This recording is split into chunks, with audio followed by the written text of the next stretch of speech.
Many of us dream of starting our own business and instantly making millions, but it's not that easy. To get some insight into how hard it really is, I sat down with CEO and co-founder of Mobestream Media and the Keyring app, Chris Fagan. So Keyring.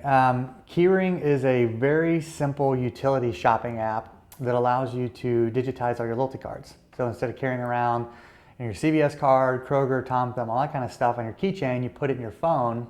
And then when you go to the point of sale, you just simply show your phone instead of carrying on the cards. Receive digital coupons, exclusive offers, and more, all direct to your mobile device. Join millions of Keyring users who have said no more cards. You've done something that many of us dream about doing. You went from employee of a big company to entrepreneur. So today I really want to talk to our subscribers about what got you to that point. When you kind of look back at it, it wasn't like this exact three-step process, right? It definitely happened like over an evolution of several years. It's not, you don't just wake up one day like, I'm going to be an entrepreneur. I think it's something that's probably inside of you. It's kind of ticking away, and it's like this time bomb. You're just kind of waiting for the right opportunity. You've actually done it. So can you give us a little bit of insight of where you started and how you got here? There's not an easy path. There are no shortcuts. If you see a successful entrepreneur out there, you may see their successes, but you haven't seen the 15 failures that led to those successes. In fact, I don't think I've ever met anybody that was just like, I had this great idea, developed it, and sold it for $2 million a year later. It was, I almost went bankrupt on these three other things and finally found my way in this product. And the most important thing too to kind of set yourself up for entrepreneurship is being prepared. I always knew I wanted to be an entrepreneur. I just wasn't sure I was going to take that commitment. But thankfully, I did things in my life to prepare me, right? Like I kind of lived a very frugal lifestyle, call it cheap, whatever you want, right? I always saved a ton of my checks, put a lot into savings. And so when I was ready to make that commitment into I'm going to be an entrepreneur, I had a backup plan. I couldn't it wasn't about just like turning the switch tomorrow and saying, well, I'm going to start generating $5,000 a month in 2 months and I'll be able to pay my mortgage. Like you have to go into it with the expectation that you're not going to probably have any revenue at all, especially if it's a product-based business, for probably 12 to 18 months. In my opinion, I've had tons of great business ideas, but none of them have come to life. So why is it so hard? I think the biggest misconception about entrepreneurship is that it takes a great idea to build a great company. And it doesn't. What it takes is a good idea or a decent idea and phenomenal execution. And so if you've got this idea and you've got this thesis that you want to work on, nobody's doing this in the marketplace, just start working on it, start figuring it out, start doing your research. And you can do that on your nights and weekends while you still have your full-time job and kind of figure things out. Chances are all the assumptions you're making about that market, there's 50 other people that are already working on it. You just don't know about them yet. So my advice is just start working on it, start working through the process. And hopefully if you've done enough research, you'll kind of figure out, all right, this is a bigger opportunity that I think I can go capitalize on. Or you know what, let's scrap that and go to the next thing.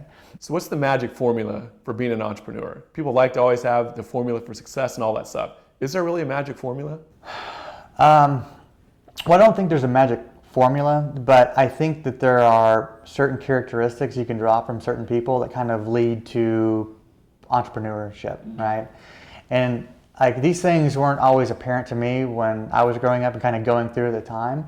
But I think there's a reason why certain people are entrepreneurs and certain people are our employees, and just kind of speaking of my own background, like I did a ton of odd jobs, right? From like the time I could possibly I was big enough to work and have somebody pay me to do something, I was going to do it, right? I started working, when I look back at my tax returns and it tells you when you started paying taxes, I started paying taxes when I was 11 years old.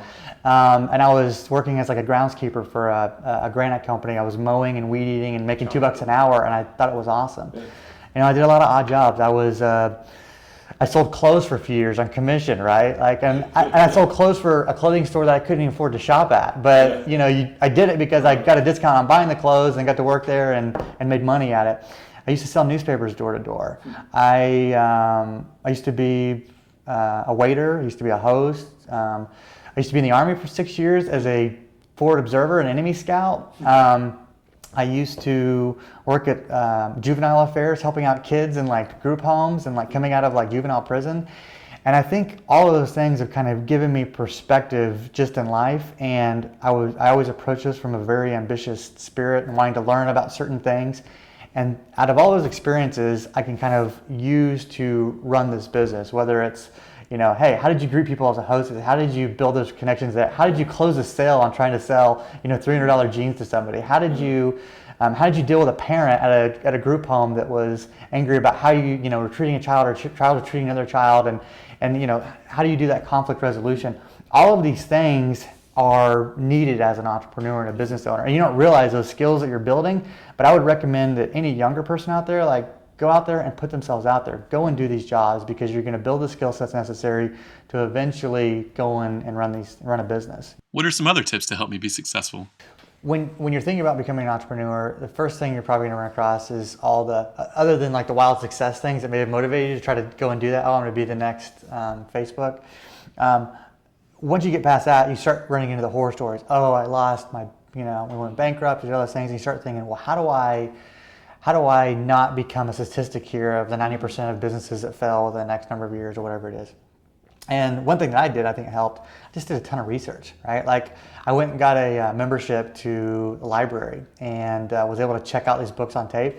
So I checked out every single book on tape about entrepreneurship and business and just starting a business from scratch. Because there's so many people out there that have done this exact same thing, that have come from a similar background and want to start a company. And they were great books to read. Chris, can you talk a little bit about the challenges of starting a business and some of the hardships that you've been through? So here's an important lesson. Everybody says it can help you. As an entrepreneur, everybody loves the entrepreneur. They want to talk to the entrepreneur. They think it's sexy and cool. Yeah, I can help you out, and I know 10 other people that can help you make this a huge business. You need, at first, you talk to all these people and you get super excited about it, and you go, wow, this is really going to work out.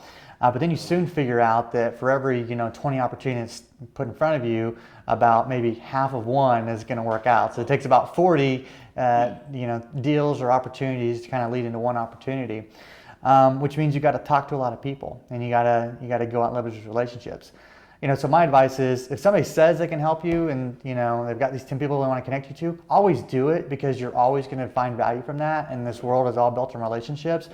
But you have to be able to build up this entrepreneur kind of BS filter. And you really do. And quickly assess the situation, figure out, can they help me or can they not? And then, can you help them too in return? So that was a big challenge, is kind of feeding through all the noise. So a lot of people on the blog, that read this, they do it because they want to take control of their lives, and they want to be entrepreneurs too. What are some of the steps that we could take today, we could start doing now, to become an entrepreneur? So the first step I would make as an employee, kind of stuck in that ivory tower doing your employee stuff, is get out, right? Go out and start interacting with your community. Go to technology group forums if you're a technology guy. If you're interested in the restaurant space, there are lots of people that meet up and talk about restaurant franchises and stuff like that. So start getting networked with these people, start talking to them. And because of that, we'll start leading you down various different paths. That's kind of how I started. Even when working at Accenture, I was traveling 100% of the time. I didn't know anything about Dallas. As soon as I wanted to get into entrepreneurship, I started going to every group I could possibly meet with. And that started giving me perspective, big time early on, and kind of figure out who to talk to, who to network, and all that kind of good stuff. So you've had a lot of challenges with this. What keeps you going? I think it's worth it, because even if you go and you put everything into this and it's not financially successful, you as a person have grown exponentially, right? You know more about yourself. You know more about a specific subject area than you never thought you would know more. I mean, I went into this doing loyalty and coupons. I'd never done anything in loyalty and coupons, really. And now I was very naive about it. Now I know a lot about this industry, and I know I could go a lot of different ways with this if this doesn't work out, which I think it is, obviously, because I'm still all in. So yeah, it's 100% worth it. So you've gone from employee to entrepreneur, something many of us dream of. If you had the chance to start it over again, would you do it again? I will continue to do businesses like this, because it's just kind of the way I operate. It's fun and exciting. And I could never see myself going into a big bureaucratic company and trying to climb my way through the corporate ladder. You probably carry a variety of paper and plastic loyalty cards. Chris has built Keyring something is a great, smartphone but he still has big plans for Mobestream Media. Today we've got millions of users using our product, on their smartphones. We've got, we add thousands and thousands of more users every day.